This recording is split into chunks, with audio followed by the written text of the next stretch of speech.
Lapit mga kaibigan at makinig kayo. Ako'y may dala-dalang balita galing sa bayan ko. Nais kong ipamahagi ang mga kwento at mga pangyayaring nagaganap sa lupang pinangako.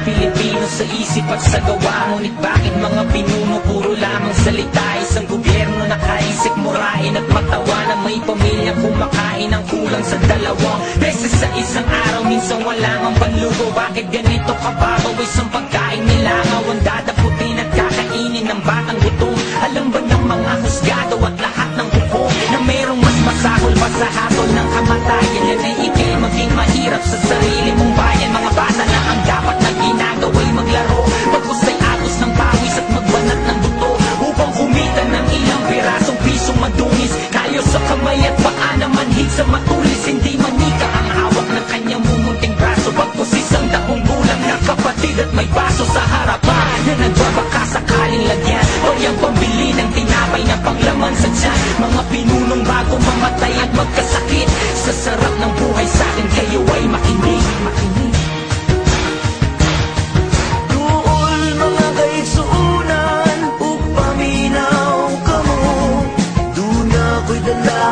Balita ikan sa banwa ko, gusto ko nga ipahibalo ang mga istorya na nagagahitabo sa banwag isa na to.